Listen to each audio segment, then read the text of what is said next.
I am posting on behalf of my husband as he is still very conflicted. To make things clear, I fully support him, and posting here is just for his satisfaction. I am just hoping that the stranger's verdict will reassure him. Anyway, here goes. I am a 24-year-old female who got married to my husband, we'll call him Stan for the sake of this story, a year ago.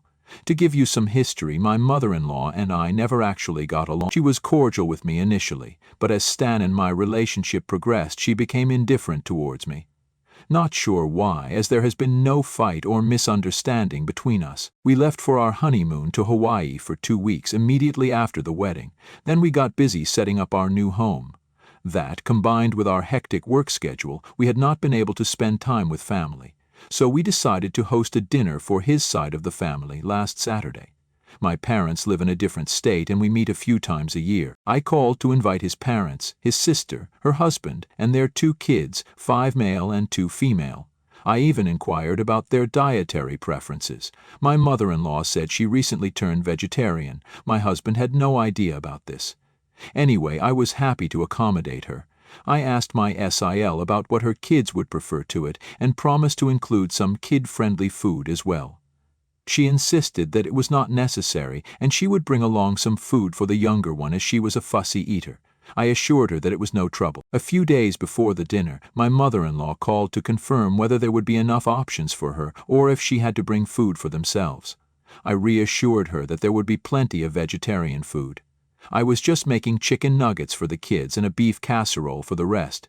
She was not convinced and kept insisting that she would prefer to get food for herself and her husband. I handed the phone to my husband and let him handle it. My husband assured her that he would personally ensure that there would be enough vegetarian options for them. He asked her not to go into the trouble of cooking, as I was putting a lot of time and effort into planning the dinner. Her bringing food for herself would make me feel bad and inadequate. I assumed things were sorted. However, a slight panic set in when I got a message from his sister late Friday night. I don't want to put the message as she sent it for privacy. To sum up, she urged me not to feel bad or take it personally if MLI does something I didn't approve of. She was just being cautious.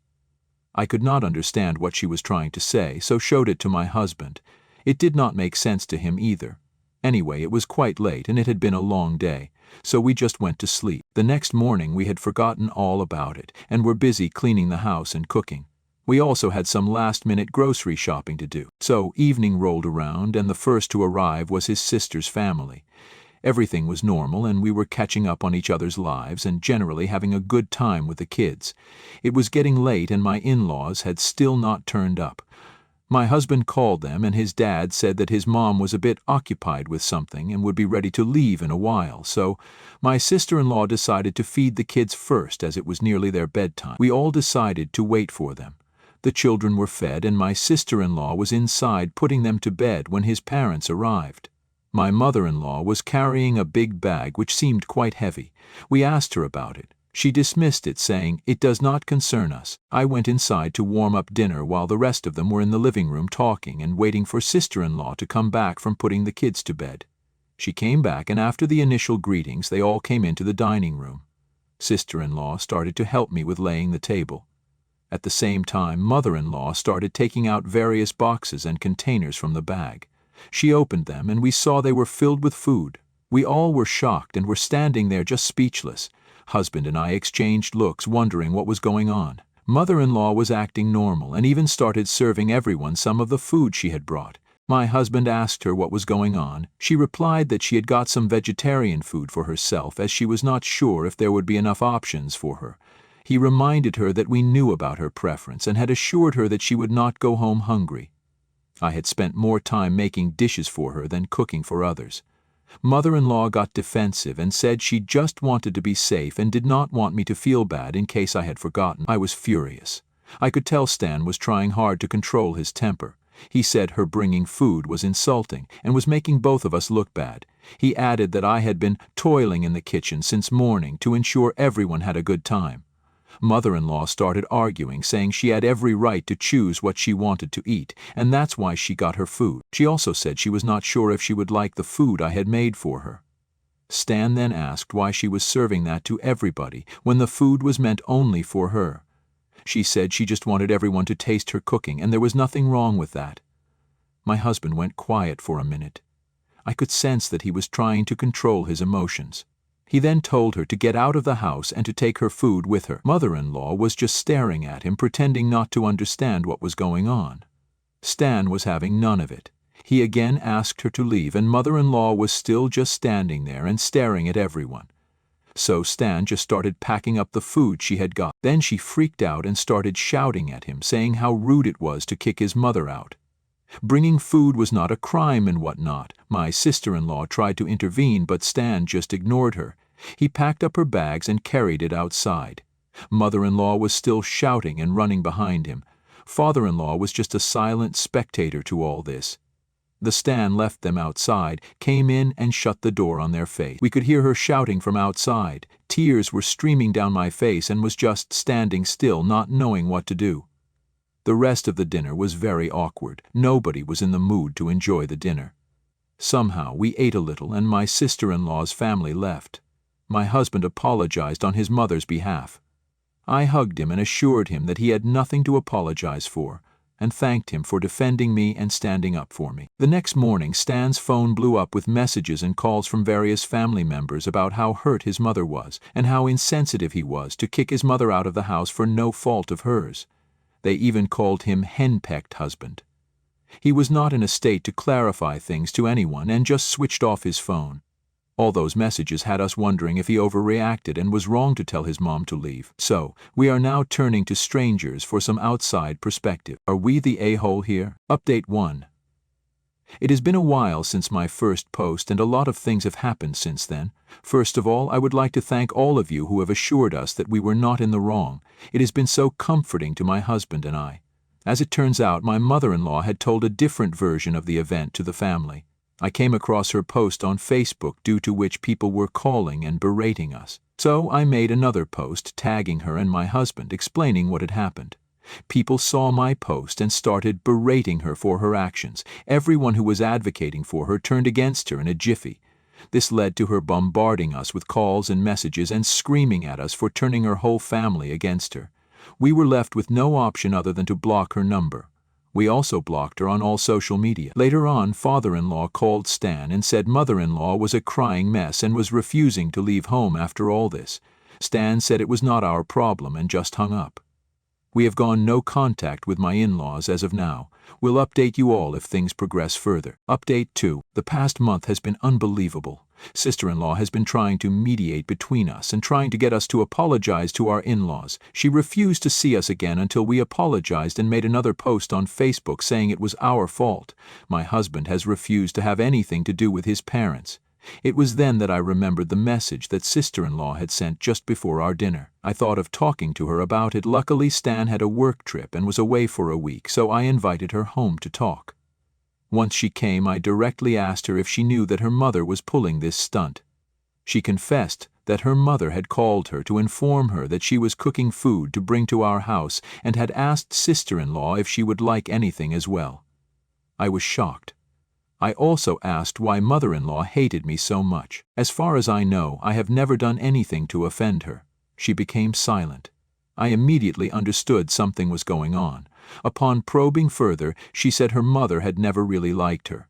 She wanted Stan to marry his ex, who happened to be from a rich family. Stan had told me about her. According to him, she was rich and spoiled. She had expensive tastes and expected him to fulfill all her needs. He had just started working at that time and could not afford to fund her flamboyant lifestyle. She constantly snubbed and humiliated him for being unable to meet her needs. The relationship was suffocating for him while it lasted. But mother-in-law wanted him to be with her just because she was rich.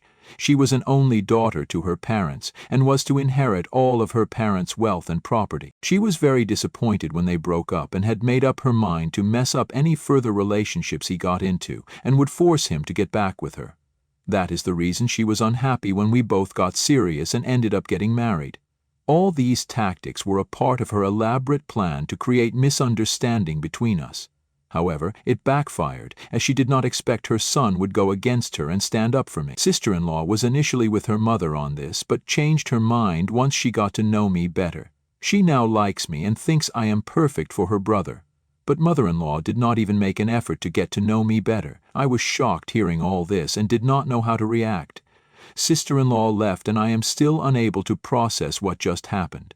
Now I am in a big dilemma as to whether I should tell Stan about all this or not. I know knowing all this would break his heart. At the same time, I feel he has the right to know why his mother is acting like this. I am conflicted now. Should I break this news to him or not? How should I handle the situation? I would appreciate some pointers on this from all of you. Update 3. Thanks for all your input, people. I took all your advice and told Stan about my conversation with sister-in-law. The weekend after he came back, I sat him down and explained everything in detail. He even called his sister to confirm. As expected, he was shattered. He broke down and cried a lot. He could not imagine that his mom valued money more than her son's happiness. A few days later, he went to his parents' place to confront his mother directly. He asked me to come along as well. Mother-in-law did not attempt to deny the fact at all. She argued that if he had married that girl, everyone could have lived comfortably. They did not need to think twice before spending money. Stan asked her directly whether money was more important to her than her son's happiness. She said breaking up with her was a very impulsive decision on his part, and he should have just given the relationship some time. Everyone would have been happy. She even had the guts to accuse him of being selfish and thinking only about his happiness. She said he should have thought about his family as well, and should have stayed with his ex for the sake of his parents. We did not expect such a reaction, and were speechless. Stan just told her not to contact him again and stormed out of the house. She began shouting at him, saying he was making a big mistake choosing his wife over his family, and he was surely going to regret it. We ignored her and drove away. He is very badly broken. He has taken off from work for a few days and is hardly coming out of his room. He is not even eating properly. I am getting worried about him. I hope things get better with time. Update 4. I am sorry it took so long to post this update. Things have been very hectic. I got Stan into therapy. He has been going for a few months and is doing much better now. We spoke about what happened with his mother. He told me he felt relieved and free after that breakup, and meeting me was the best thing that happened to him. I thanked him once again for supporting me, even if it meant going against his mother. What happened was unfortunate, however. The silver lining is that it has brought us closer. His sister also came to know what happened and was shocked that her mother thinks like that. She is totally on our side, though she has not cut contact with her mother. The thing is, mother-in-law babysits her grandchildren regularly, and she can't afford to lose that. Child care is very expensive in our area. I completely understand her point of view. We still maintain a good rapport and meet up regularly. Mother-in-law has not contacted us after that, and neither have we. Life is slowly getting back to normal. Update 5. Hello everyone, I am back with an unexpected twist. Mother-in-law was silent all this while, but she was trying to contact Stan's ex behind our backs. Seems like she has still not learned her lesson. She accidentally let it slip while talking to sister-in-law, who promptly let us know. I wasted no time in letting Stan know. He went to his therapist for help. It was like a chain reaction. As per his therapist's suggestion, Stan applied for a transfer at his workplace. Fortunately, he got a transfer to the same state where my parents lived. The best part was my company had a branch there too. I was working in my hometown and moved here after my wedding. My boss was kind enough to allow me to work from there. I may have to travel to this branch from time to time, which I am completely okay with, so we began the preparation to move immediately. Accommodation was not a problem, as my parents said we could stay with them for a while until we found an apartment. Only sister-in-law knew about this, and she has promised not to leak this information to her parents. Everything is ready and we are set to leave in 2 days.